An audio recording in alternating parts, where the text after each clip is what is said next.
আসসালামু আলাইকুম বন্ধুরা, আজকে নিয়ে এসেছি আলুর ভিন্ন ধরনের একটা রেসিপি। এটাকে আপনারা পটেটো ওয়েসিস অথবা আলুর পাঁপড় বা আলুর চিপসও বলতে পারেন।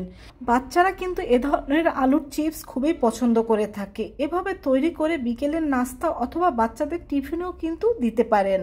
এখানে আমি কিছু আলু নিয়ে নিয়েছি। এখন এই আলুগুলোর খোসাগুলো আমি ভালোভাবে ছাড়িয়ে নেব। আর আলুগুলোর খোসাগুলো ছাড়িয়ে আমি কিন্তু এগুলোকে পানি দিয়ে ভালোভাবে ধুয়ে নেব। আলুর খোসায় যেহেতু অনেক বালু ও মাটি থাকে, এজন্য এটাকে আমি 2-3 বার পানি চেঞ্জ করে ধুয়ে নেব। তো সব আলুগুলোকে আমি কিন্তু ভালোভাবে একেবারে ধুয়ে নিয়েছি। এখন এগুলোকে আমি কেটে নেব। তো এই যে এগুলোকে আমি এইভাবে করে পিস করে কেটে নিয়েছি। এখন এগুলোকে কিন্তু আমি আরেকবার পানি দিয়ে ভালোভাবে ধুয়ে নেব। এগুলোকে আমি পানি থেকে ধুয়ে তুলে নিচ্ছি। এখন এখানে আমি আরেকটা বাটিতে নিয়ে নেব স্বাভাবিক তাপমাত্রার পানি, আর এই পানির মধ্যে আমি দিয়ে দেব লবণ। এখানে আমি 2 টেবিল চামচ পরিমাণ লবণ দেব। আর এই লবণটাই পানির সাথে আমি ভালোভাবে মিশিয়ে দেব। তারপরে এই লবণ পানির মধ্যে আমি সব আলুগুলো দিয়ে দেব। আর এই আলুগুলো লবণ পানির মধ্যে কিন্তু আমি মিনিমাম 30 মিনিট ভিজিয়ে রাখবো।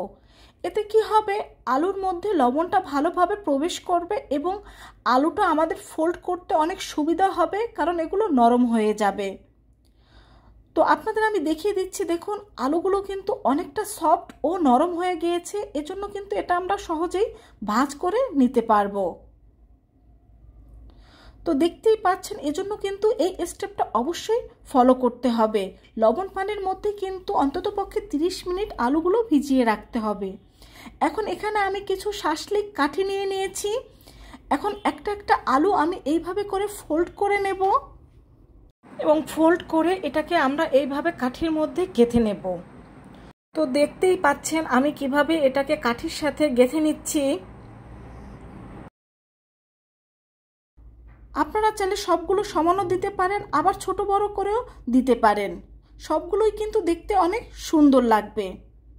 বন্ধুরা, আলু দিয়ে তৈরি এরকম ভিন্ন ধরনের একটা রেসিপি যদি আপনাদের ভালো লেগে থাকে অবশ্যই কমেন্ট করে জানাবেন, আর চ্যানেলটা সাবস্ক্রাইব করে আমার পাশে থাকবেন।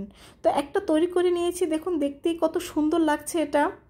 আর একইভাবে কিন্তু আমি সবগুলো তৈরি করে নিয়েছি, আর প্রত্যেকটাই কিন্তু দেখতে অনেক সুন্দর হয়েছে।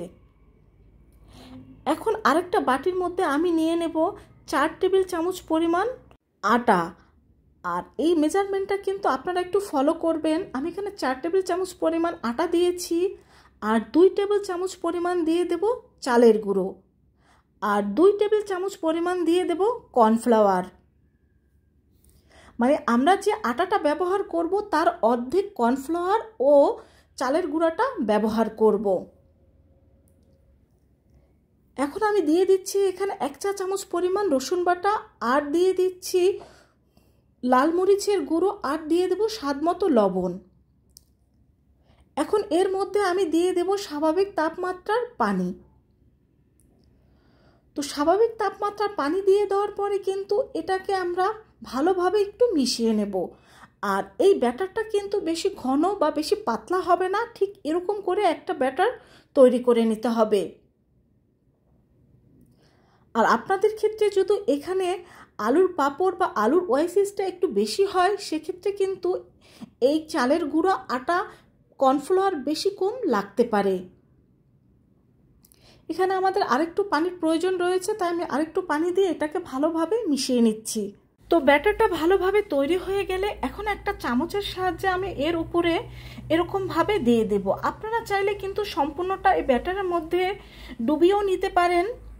আমরা এটা ব্যাটারের মধ্যে ডুবিয়ে নেই অথবা চামচ দিয়ে নেই।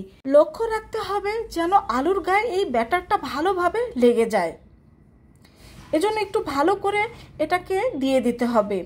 এখন এর গায়ে যে ব্যাটারটা রয়েছে এটাকে আমরা ভালোভাবে ঝরিয়ে নেব। ঝরিয়ে তারপর আমরা এটা তেলের মধ্যে দেব। তবে এখানে আরেকটা কাজ আপনারা করতে পারেন, কয়েকটা এইভাবে ব্যাটারে দিয়ে এরকম কোনো বাটির উপরে রেখে দিতে পারেন। যখন ব্যাটারটা ঝরে যাবে তখন একটা একটা করে নিয়ে আমরা গরম তেলে এটাকে ছেড়ে দেব। আর এখানে যখন প্রথমে আমরা গরম তেলে এটাকে দিয়ে দেব, চুলার হিট কিন্তু অবশ্যই মিডিয়ামে রাখতে হবে, তা না হলে কিন্তু চুলার সাথে এই ব্যাটারটা লেগে পড়তে পারে, তখন কিন্তু আমাদের এই আলুগুলো ভেঙে যাবে আর এটা ভালোভাবে মুচমুচে হবে না ও পারফেক্ট হবে না। তবে 1 থেকে 2 মিনিট মিডিয়াম হিটে রেখে পরে কিন্তু এটাকে মিডিয়াম টু লো হিটে রাখতে হবে। আর মিডিয়াম টু লো হিটে রাখার পরে কিন্তু এটা আরও অনেক বেশি মুচমুচে হবে। তো এটার এক পাশ হয়ে গিয়েছে, আমি কিন্তু অন্য পাশটা এটার উল্টে দিয়েছি। আর এটাকে আমি কিন্তু একেবারে মুচমুচে করে ভেজে নেব। আপনারা চাইলে একটু কম মুচমুচে করে ভেজে নিতে পারেন, সেটা আপনাদের ইচ্ছার উপর নির্ভর করে, তবে আমি এটা অবশ্যই মুচমুচে করেই ভেজে নেব। তো আমাদের এটা কিন্তু ভালোভাবে ভাজা হয়ে গিয়েছে, এখন আমি তুলে নিচ্ছি। আর একইভাবে কিন্তু আমি সবগুলো আলুর পাঁপড় ভেজে নিয়েছি বা আলুর চিপস ভেজে নিয়েছি। তো দেখতে পাচ্ছেন এটা দেখতে কিন্তু অনেক বেশি ভালো লাগছে, বাচ্চারা এরকম নাস্তা পেলে কিন্তু অনেক বেশি খুশি হয়ে যাবে। এখন এটাকে শুধুও খেয়ে নিতে পারেন অথবা টমেটো কেচাপ দিয়েও পরিবেশন করতে পারেন। ভালো লাগলে অবশ্যই জানাবেন।